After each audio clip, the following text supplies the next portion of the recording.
Welcome to Revenge with Arya. I was standing outside my mother's hospital room when my brother told me I wasn't allowed inside. Not a text, not a voicemail. He said it to my face, in a hallway that smelled like antiseptic and bad coffee, while nurses walked past pretending not to hear. You need to leave, he said. Mom wants family here right now. I looked at him for a long moment. I am family, I said. He looked at the floor. You know what I mean. I didn't make a scene. I didn't cry. I picked up my bag, walked to the elevator, pressed the button, and wrote it down to the lobby in silence. My name is Nora. No, wait. My name is something my family only remembers when they need something. I'm 31. I'm a property manager for a mid-sized commercial real estate firm in Columbus, Ohio, and for the past 6 years, I've been the quiet financial backbone of a family that publicly treats me like a guest who overstayed her welcome. My brother's name is not important right now. I'll call him what the family always called him, the Golden One. My sister-in-law, I'll call what she is, the architect of most of this. My mother I'll call Mom because that's what she still is to me, even now, even after everything. What they didn't know when I walked out of that hospital was that I had my laptop in my bag. And in that laptop was a folder I had been building for 4 years. Let me back up. 6 years ago, when I was 25 and still thought loyalty meant absorbing pain quietly, my mother had her first health scare, a cardiac episode. Not a full heart attack, but enough to terrify everyone and enough for my brother, who had just lost his job and was 3 months behind on rent, to move back into her house in Dayton and position himself as her primary caregiver. He wasn't the caregiver, I was. I drove 3 hours round trip, every other weekend. I managed her prescriptions, her follow-up appointments, her insurance claims. I sat on hold with Medicare for 45 minutes on a Tuesday afternoon in a Panera parking lot because that was the only place I could get reliable cell service between meetings. I did all of this without asking for recognition or reimbursement. What my brother did was live in her house, drive her car, and tell the extended family at every holiday that he was the one keeping Mom together. I let it go. Because she was my mother and she needed stability, not a sibling war. Then came the money. It started small. Mom's roof needed patching, $2,400, I paid it. Her property taxes came due and her fixed income fell short. See $800, I covered it. My brother's car broke down and he couldn't get to his new job. $900 for repairs. I transferred it, no questions. Then bigger. His wife, the architect, decided they needed to renovate the basement of my mother's house into a family suite. I didn't agree with it, but Mom seemed happy about the company, so I contributed $8,500 toward materials because the architect said they'd do the labor themselves and it would add value to the house. The house my mother owned. The house that, as I would later discover, my brother had quietly been listed as the sole heir to in a will revision he arranged during her second hospital stay. The one where I was told to wait in the lobby. I didn't know about the will yet, not in that hallway. I found out 3 days later from my mother's accountant, who called me by accident, thinking he was calling my brother, and mentioned the updated estate documents almost in passing.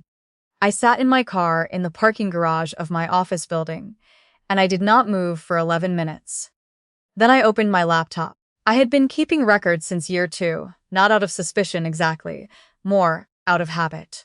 Spreadsheets with dates and amounts. Screenshots of Venmo transfers. Emails where I confirmed I'd paid for things. I had originally kept them because I was self-employed for a period and needed documentation for taxes, but I had kept adding to them. Now I opened a new tab and began calculating what I had put into this family's financial life since my mother's first health scare. The roof, $2,400. Property taxes, 3 separate years, $5,900. Car repair for my brother, $900. The basement renovation contribution, $8,500. Flights home for holidays I paid for and attended alone, while my brother hosted and received credit, $3,200. Groceries I ordered and had delivered to my mother's house every 2 weeks for the past 2 years, $6,100. Her internet bill, which I had on auto-pay since she couldn't figure out the portal, $1,440. A medical alert device and the monitoring subscription, 38 months, $1,520. The new water heater last February, $2,200. Total, $32,160. And not one of those things had ever been mentioned at a family gathering. Not once had my mother turned to the room and said, "Your sister is the reason this house still has a roof." Not once had my brother said, "Actually, let me tell you who really helped Mom this year." Instead, last Easter, my sister-in-law gave a toast. She thanked God, and she thanked my brother by name, and she said, "We are so grateful for the people in this family who show up." She looked right at me when she said it, smiled, raised her glass. I smiled back. I was already thinking about the folder. I want to explain something because I know someone out there is asking, why didn't you just tell them? Why didn't you say, "I'm the one paying for all this"? Because I had. Once, 3 years ago, during a phone call with my mother when she was upset about something my brother had said, I told her, "Mom, I just want you to know I'm here, I'm helping. The roof last spring, that was me. That was my money," she said. "I know, sweetheart." And then she said, "You know your brother has had such a hard time. Please don't make things difficult." That was the last time I said it out loud. After that, I just kept the receipts. The hospital hallway changed something, though. Not my feelings. Those had been calcifying for years. What changed was my calculation of what staying silent was actually costing me. $32,000. A will that cut me out entirely. A family that had arranged itself into a story where I was the difficult one. The one who wasn't there. The one who, as my brother once said at Thanksgiving, always had to make everything about money. I drove home. I called my attorney. Her name is not important either, but she is excellent, and she has the kind of voice that makes opposing lawyers nervous. I told her everything. She listened without interrupting, which is one of my favorite things about her. When I finished, she said, "Send me the folder." I sent her the folder. She called me back in 2 hours. She said, "This is more than I expected. We have a few options." Let me tell you what happened in the next 72 hours. First, I called the bank that held my autopay for my mother's internet service and canceled it, effective end of billing cycle. Then I logged into the grocery delivery platform and deleted the recurring order. Then I called the medical alert monitoring company and explained that I would be transferring billing responsibility to the primary account holder, my mother, and provided her phone number for follow-up. None of these things were dramatic. They were just stops. Then my attorney filed a formal letter of inquiry to the estate attorney who had drafted the updated will, questioning whether my mother had been of sound and independent mind during the revision, and requesting documentation of the circumstances under which it was signed, specifically noting that I, her daughter, had been physically barred from the premises during the signing period. That letter arrived on a Wednesday. By Thursday evening, I had 14 missed calls. My brother called 4 times. My sister-in-law called twice. A number I didn't recognize called 3 times. That turned out to be the estate attorney's paralegal. My aunt called, which surprised me because she and I hadn't spoken since Christmas. And my mother called once and left a voicemail that I will tell you about in a moment. My brother texted between calls. The text started clipped, "Call me," and escalated through confusion and into something that was almost panic by the end. The grocery order didn't go through. The internet bill bounced. What is going on with the alert system? Mom is upset. And then, after a pause of about 40 minutes, "Did you do this on purpose?" I did not respond. My sister-in-law's texts were different. She skipped confusion entirely and went straight to framing. "I think there has been a miscommunication and we should talk before things get out of hand." And then, 20 minutes later, "You are hurting your mother by doing this." That one I almost replied to. Almost. My mother's voicemail was quiet. She sounded tired, which she usually does, but also something else. Something smaller. She said, "Honey, I'm not sure what's happening, but your brother is very upset." She said, "I hope you're okay." She paused again. She said, "I didn't know the will had been changed. I want you to know that." I played that last part 3 times. I didn't know the will had been changed. I called my attorney and read her the transcript of the voicemail. There was a silence on the line. Then she said, "That is extremely useful. Here is what we filed over the next 2 weeks, and I will keep this part brief. because the details are dry, but the outcome matters. A formal challenge to the will revision on grounds of undue influence, with documentation that my brother had sole access to my mother during the period of revision and had actively excluded me from the premises. A financial recovery claim for $32,160 in undocumented personal loans, supported by transaction records, screenshots, and 2 years of delivery receipts. And a request, quiet, technical, and extremely well-timed, for an accounting of my mother's assets, including the estimated $40,000 in home equity that had accumulated in part because of repairs and maintenance I had funded. My brother hired an attorney. Of course he did. His attorney sent a letter describing my actions as retaliatory and emotionally motivated, which made my attorney laugh out loud on our call. She said, "They're describing receipts as emotional." On day 18, my sister-in-law did something I did not expect. She posted on social media a long photographed caption. Her in the backyard of my mother's house, golden afternoon light, the renovated basement door visible in the background. The caption talked about sacrifice and showing up for family and the difficulty of caring for an aging parent with no support. It didn't name me. It didn't need to. Everyone in our extended family knew. 3 cousins sent me screenshots with question marks. One sent a voice note that was 40 seconds of sighing, and then her saying, "I don't even know anymore." I didn't comment on the post.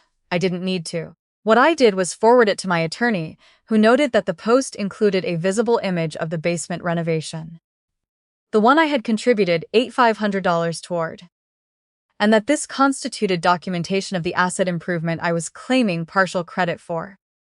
Sometimes people hand you exactly what you need. On day 22, my brother came to Columbus. He didn't call first. He parked outside my building and texted me, "I'm outside. Can we talk?" I looked at the text for a long time. Then I went downstairs. We sat in my car in the parking garage. He looked like he hadn't been sleeping well. He kept turning his phone over in his hands, screen down, then up, then down. He said, "I didn't change the will. I want you to know that." I said, "Mom told me the same thing." He said, "The attorney said it was standard for a primary caregiver too." I said, "You're not her caregiver." He stopped. I said it again, quieter. "You live in her house. You drive her car. I pay for the things that keep her alive and comfortable, and you have never once said thank you or made sure anyone knew what I was contributing. And then you stood in that hallway and told me I wasn't family." He looked at the steering wheel. I said, "I'm not doing this to punish you. I'm doing this because I finally decided to be honest about what this arrangement actually is." He said, "What do you want?" I said, "I want the record to match reality." He didn't have an answer for that. He sat there for another minute, then got out of the car. He didn't slam the door, which I thought was something. On day 29, his attorney reached out with a proposed settlement. They offered to restore my name to the will as an equal beneficiary. No restitution for the $32,000. No acknowledgement of financial contribution, and a mutual agreement that neither party would discuss the matter publicly. My attorney read it aloud to me over the phone in a tone that suggested she found it imaginative.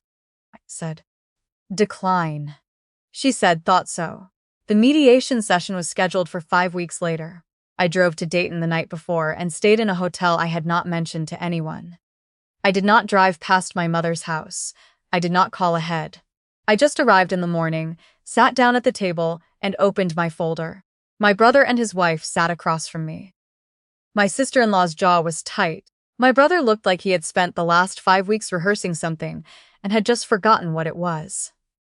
The mediator asked each party to summarize their position. My brother's attorney spoke for about 6 minutes. He used words like informal arrangement and family understanding and good faith contributions. My attorney pulled up a spreadsheet projected onto a screen in the corner of the room. She walked through 32 line items, dates, amounts, payment methods, every one of them traceable. The mediator asked if any of the figures were disputed. My brother's attorney said, "The characterization of some of these as loans, rather than gifts, is what we take issue with." My attorney said, "I'd be happy to show the email thread from 2021 in which my client explicitly described the basement renovation contribution as a loan, with the expectation of reimbursement upon sale of the property, and in which the respondent replied, "Yes, of course, we'll sort it out." Would you like to see that now or after the break? There was a silence in the room that lasted longer than it should have. The settlement we reached that afternoon wasn't everything. It wasn't handcuffs, it wasn't front-page news, and it wasn't an apology. Not a real one. But it was documented. My name was restored to the will as equal beneficiary, with a specific written clause I had requested. That any future changes to the document required written notification to all named beneficiaries within 30 days. The $32,160 was to be repaid from my brother's personal assets over 18 months, and there was a formal acknowledgement, signed by both parties, that I had contributed to the maintenance and improvement of the property. Signed, notarized, filed. On the drive home, my phone buzzed. A text from my mother. Just 3 words. "I'm sorry, honey." I pulled over in a gas station parking lot just outside of Springfield, Ohio, and I sat with that for a while. Not because I was angry at her. Because I wasn't, and I needed to feel that clearly before I responded. I texted back, "I know, Mom. Me too. That was true. I was sorry it had taken this long, for the truth, to have to go through an attorney to get heard. I was sorry I had spent 4 years keeping receipts, instead of having the conversations that might have changed things. I was sorry she was in the middle of something that had started because 2 of her children had very different ideas about what showing up actually means, but I wasn't sorry for what I'd done." My brother called me once more, a few weeks later. He said the first 18-month payment had gone out. He said, "I hope we can move past this eventually." I said, "I hope so too." It wasn't warm, it wasn't cold. It was honest, which is more than most of our conversations had ever been. My sister-in-law has not contacted me directly. Her social media is now private. I noticed, but I didn't mark the occasion. What I did do, about 2 months after the mediation, was set up an automatic transfer into a savings account I labeled for my mother. Not for the house, not to give to my brother's household, just for her. For things she might need, that have nothing to do with anyone else's agenda. A buffer that is hers and only hers.